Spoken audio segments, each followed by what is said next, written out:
सभी संक्षेप में बात कीजिए प्लीज। अभी मैं शुरू कर रहा हूं सभापति महोदय। सभापति महोदय, मैं आपका बहुत आभारी हूं और मैं तमाम महत्वपूर्ण सुझाव, महत्वपूर्ण बातें हमारे माननीय साथियों ने कही है, मैं उन बातों की पुनरावृत्ति नहीं करना चाहूँगा। मैं तो केवल आपके माध्यम से आज अपनी सरकार को इस बात के लिए बधाई देता हूँ और अपने श्रम मंत्री जी को कि जो 3 कोड लेकर के आए हैं और जिस तरह से उन्होंने अपने इंट्रोडक्टरी रिमार्क्स में कहा कि हमने 29 कानूनों को, श्रम कानूनों को, सुधारों को इस तरीके से किया है, तो निश्चित तौर से इस दुनिया की वैश्विक चुनौती में जब ये मानसून सत्र हो रहा है, तो मानसून सत्र आज नहीं, जब अगले 100 वर्ष के बाद कभी इस सत्र के इतिहासकार इसका विश्लेषण करेंगे तो ये शायद इतिहास में हमेशा इस बात के लिए याद किया जाएगा कि जो भारत के 2 सबसे महत्वपूर्ण सेक्टर हैं, एक सेक्टर फार्मर्स का, दूसरा सेक्टर देश के संगठित असंगठित श्रमिकों का, उन दोनों के लिए अगर ऐतिहासिक विधेयक, क्रांतिकारी कदम उठाए गए थे तो नरेंद्र मोदी जी के नेतृत्व की सरकार में ये कदम उठाए गए थे। तो इसलिए मैं इस बात को कहना चाहता हूँ कि मजदूर तो लगातार संघर्ष कर रहा है और मैं केवल आपका ध्यान आकृष्ट करना चाहता हूँ कि पहली बार मजदूरों ने कब क्रांति किया। पहली बार उन्होंने 1779 में, जो एक स्पार्टकस गुलाम था, दास था फ्रांस की रोमन सरकार के खिलाफ, जब उनकी चूल्हे हिला दिया, दास्ता की गुलामी की जंजीरें से मुक्ति मिली, तो वो पहली क्रांति मानी जाती।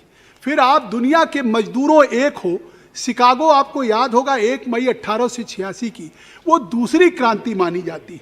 और फिर व्लादिमीर लेनिन की 1917 में रूस की जो हुई वो तीसरी क्रांति मानी जाती है। और आप यकीन करिए कि चौथी क्रांति मानी जाएगी जब आज हम ये तीनों विधेयक पारित करेंगे, तो ये भारत की चौथी क्रांति होगी श्रमिकों के हित में।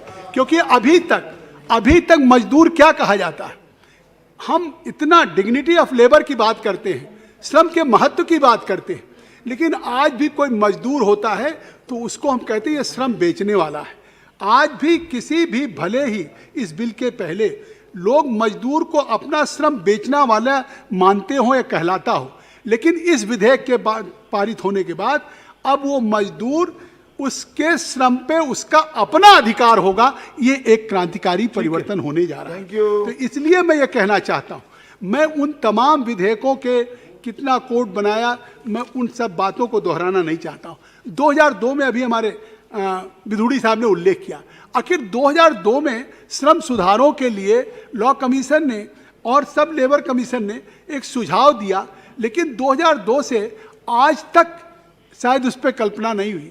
अटल जी ने एक सपना देखा, उस पर काम शुरू हुआ था। मैं आज कहना चाहता हूँ कि अटल जी का भी जो सपना था कि श्रम में सुधारों को, उसको भी साकार करने का काम आज नरेंद्र मोदी जी की सरकार ने किया है। तो निसंदेह ये एक ऐतिहासिक क्षण है कि अभी तक जो शेड्यूल्ड की एंट्री में रहते थे, शेड्यूल एम्प्लॉयमेंट में, उन्हीं लोगों को न्यूनतम वेतन देने की गारंटी रहती थी, लेकिन आज 40 करोड़ लोग ऐसे जो असंगठित हैं, उनको भी अब गारंटी होगी, चाहे संगठित हो असंगठित हो। मैं अभी बात तो मैं कह दूं ज़्यादा नहीं, मैं श्रम संगठनों से जुड़ा हुआ हूं, इसलिए मैंने आपसे आग्रह किया था।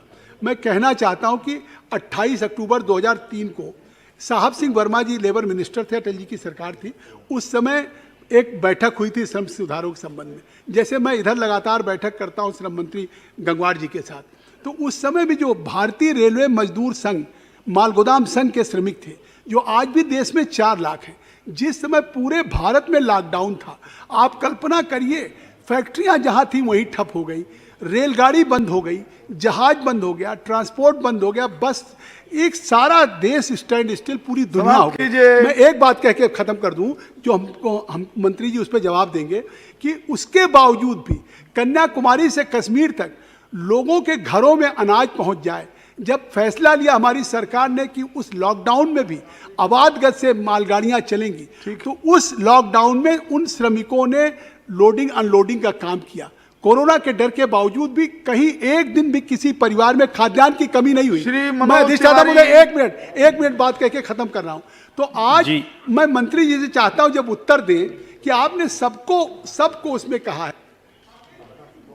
श्री मनोज तिवारी जी जी जी माननीय अध्यक्ष जी, पॉइंट्स में बात सभापति कीजिए जी, प्लीज, पॉइंट्स में बात आपने करिए।